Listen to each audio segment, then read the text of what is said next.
You're listening to Rabbi Wolbe of Torch in Houston, Texas. This is the Jewish Inspiration Podcast. And now we conclude today with the sixth dimension of those who speak Lashon Hara.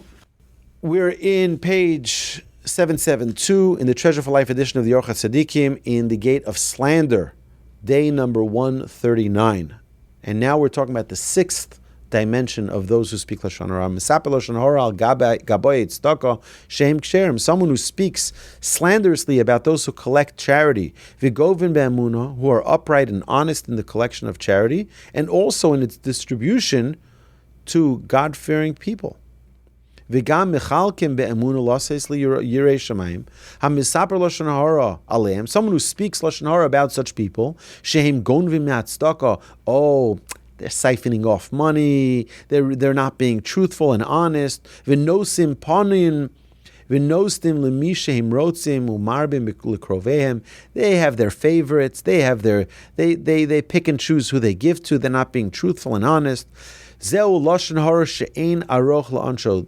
Such a lashon hara is so devastating, and the punishment is so severe for one who speaks falsely about such people. Ki gorim she'osam gaboyim aksherim yistalku v'yitmanu acherim ro'im bimkomam. Because what's going to happen? They're going to chase out somebody who's honest and dignified and wholesome and truthful, and who's going to take their place? Someone who is not. We see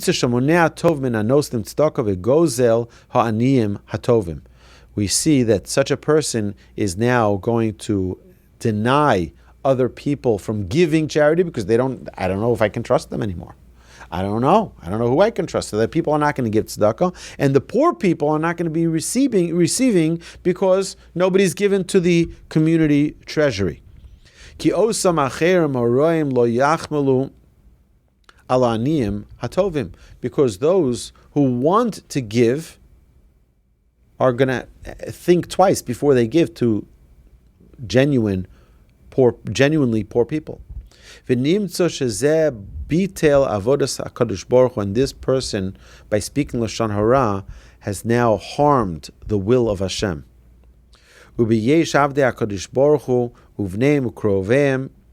Kitachas asher hoya lo lechabdam lo dai lo shelo kibdam elagam heralahem. Not only that these people should be honored and should be glorified for their honesty of going out and raising funds for the poor people, instead you went out and you mocked them. You went out and said slanderous things about them. I want to tell you that my grandfather, during the Holocaust, was receiving an enormous amount of money from the Aguda, from the Jewish agency in New York. It was going to Sweden, where my grandfather was residing at the time, and my grandfather was going and buying visas for Jews, thousands of people that he was saving their lives. This money was coming. He was attaining these visas and getting them saved. They were able to go to various different places because my grandfather secured those visas for them. My grandfather kept a ledger of every single penny. Every single penny that he received. My grandfather, during that time, didn't have food, didn't have a penny for food, didn't have a penny for his own sustenance, and yet every single penny was accounted for. And that ledger, we have that ledger that my grandfather kept meticulously for every single dollar that he received from the sources in New York for all of those visas, every single dollar. It's such an important thing. I know I do this for a rabbi in Israel. I help him out. I send him through charity that comes into a special fund, and I send it to Israel. And at the end of every year, I send him the full spreadsheet. I say, I want you to go over it, and I want you to see every single dime that came in. Here's the exact ledger, and here's the money that was sent to you, dollar for dollar, penny for penny. I don't want there to even be a doubt that it was 100% accurate. And I think that every every executive of every organization should make sure that there's an internal audit, just so that no one can ever say that, heaven forbid, there wasn't 100% accountability for every penny that was given. And I consider it an honor in Torch, being at the helm of Torch for now over 20 years, that we're so cautious that we consider the contributions of the community to be holy and to be something which is of tremendous holiness and value. And we can't just like, oh, it's okay, it's not a big deal. No, it's considered mammon hegdish. It's mammon of the temple. You don't waste that money. You don't just squander it. Every single dollar needs to be accounted for, and it's not something which should ever be taken lightly. So, the sixth dimension, Lashon Hara, we said someone who speaks negatively about the person who collects the tzedakah, the way it used to be is that there would be one person who was in charge, the gabbai for the community, to raise funds, and then when poor people would come to the town, he would disperse money accordingly. If you're questioning their scrupulousness, if you're questioning their trustworthiness, it's a big problem. Lama naaseh davar sheyachshedu osanu kasher nechshedu ploni or ploni yirei shamayim. He says, why would anybody take that job? We know that guy is righteous, and look what they did to him. Right? It's almost like what happens in politics. Right? It's incredible. It's like nobody can be clean in politics anymore because they come in, they hardly have $1 in their personal account. 3 years later, they have millions of dollars in their bank account. Nobody knows how. Nobody knows how it happens. It's like, and it's becoming this trend. If you fail in everything else, become a state representative, become a congressman, become a senator, because they all become very wealthy very quickly. It's really a big shame. Our sages of blessed memory said, Lashon Hara horeges shlosha bnei adam. Lashon Hara kills 3 people. Ha'omro, the person who speaks. Ve'hamekablo, the person who is the recipient of the Lashon Hara. Ve'oso shnemar olav, and the person, the subject, who was spoken about. 3 people die.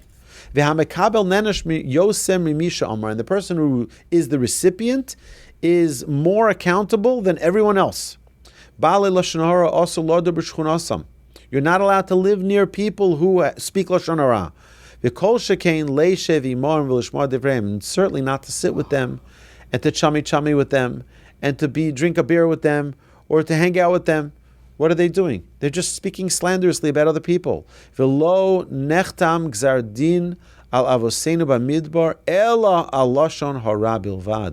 was the greatest punishment the Jewish people received in the desert? The Lashon Hara that they accepted of the spies. By the way, we're not allowed to speak slanderously about the land of Israel. You know that? Dibas ha'aretz, speaking negatively about the land of Israel, comes with a great punishment. Even complaining about the weather in Israel is considered dibas ha'aretz, speaking Lashon Hara about the land of Israel. You know who spoke Lashon Hara about the land of Israel? The spies. What was the punishment? 40 years you guys are going to suffer in the desert. And guess what? You're not going into the land of Israel. Your children, they'll go in, but you're all going to die in the desert. Why? Because you accepted Lashon Hara from the spies. When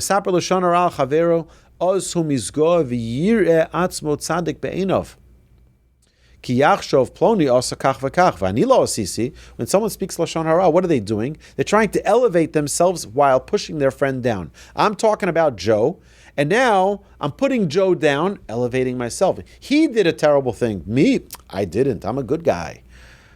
You're feeling good about yourself by putting someone else down. If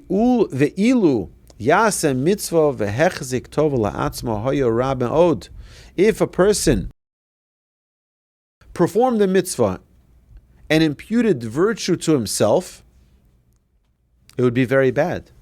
But how much worse is it? The kol shekain, Kol sheken v'kol sheken she'osa avera gdola b'lashon hara machzik tov latzmo. He thinks good of himself. That's one problem. But thinking good of yourself on the back of someone else, that's worse.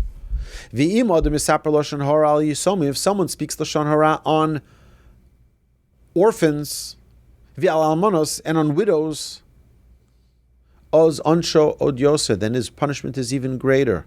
Because they're already in so much sorrow, and so much pain, in so much suffering. And now you're adding Lashon Hara to that. They're feeling terrible, devastating pain. The Mishnah says that in certain situations you're allowed to lie. If one says to his neighbor, where is a fire to be found? As in which house? As in the house of such and such, where meat and fish are always to be found. Who's always cooking? Who always has good food? The shchiach bei basar v'dagim. Afilu zeu Lashon Hara. This itself is also Lashon Hara. Why? Bo re'eh. A person has to be so careful. He's not saying something negative. Right, but you know what's going to happen now? People are going to storm his house just to eat his good food. He's not going to have any more money left. He's going to be out. He's not going to have... Yeah, it's a nice thing that you're saying. The Talmud says you have to be very, very careful about saying this because you can put the guy out of business. Not out of business, but you can take away his entire livelihood. So now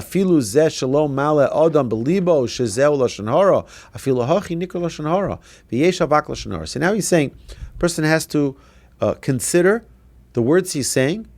They may be Lashon Hara, even if he doesn't know that they're Lashon Hara. Okay, that's one thing. But then there's something called Lashon Hara powder. What does it mean? It's just the remnants of Lashon Hara. Kigon she'omer shitku miploni. You say about someone, do not talk about such and such. Don't talk about him. Eini rotze lahodia ma shani yodea mimeno. I don't want to talk about what I know about him. Did he say anything? Did he say anything? No, but he's insinuating I've got some scoop on this guy. Don't get me started about so-and-so. Did he say anything? Nope, didn't say anything. But everyone already gets the idea of what's going on here. V'chein kol kayotze b'zeh, and all these types of speech-like activities that cause someone's value to be brought down in your eyes. Because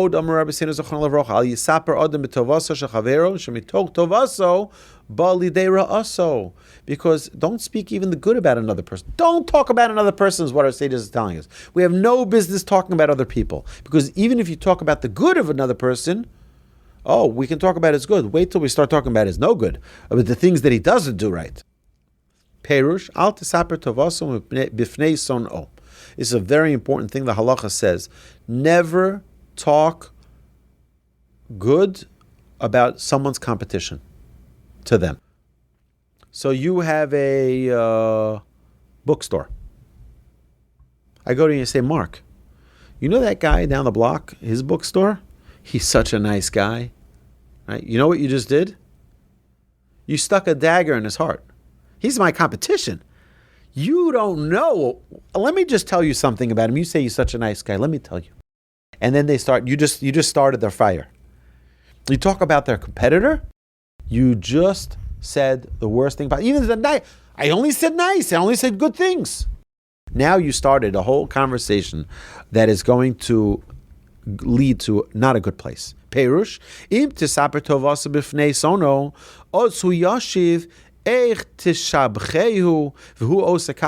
Do you know what he did to me? Do you know that he stole my pallet of books? I got them, and they by mistake delivered it to him, and he denied that he ever received it. He's a total thief, right? Just by you start saying the nice things, it's always terrible.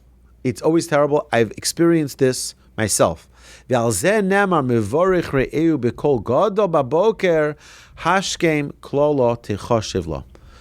someone a praise about his enemy or his competitor at night, in the morning you wake up to hatred. Avol bifnei ohavov mutar, but if they love the person, then you can say it. Keditnan chamisha talmidim hayu lo Rabbi Yochanan ben Zakkai v'hu haya monish shibchon.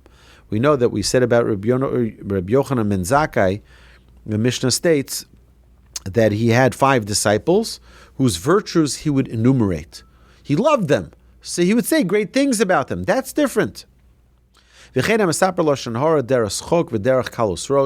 someone were to speak Lashon Hara in a mocking way, it's just we're just making fun. We're just having light conversation. I don't hate the guy. So this is what King Solomon says. Hayore zikim chitzim v'moves kein ish rima esreyehu v'omar halom esachekoni. As a madman who casts firebrands, arrows, and death, so is the man who deceives his friend and says, "Am I not joking?" V'chein hamesaper lashon hara derech ramos, so to one who speaks slander deceitfully, v'hu shemesaper letumo. He says, "Man, I'm speaking at it. I'm just saying innocently. I have no idea this is Lashon Hara. I would never speak Lashon Hara. I'm just saying a story, innocently."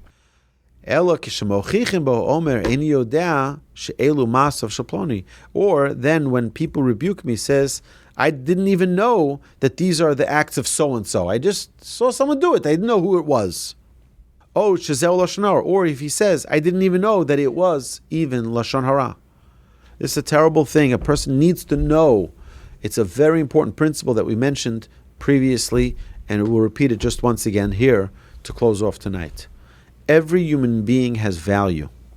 We have to respect the value of every human being, of every individual, because when we speak negatively about a person, we're either elevating them or we're diminishing them.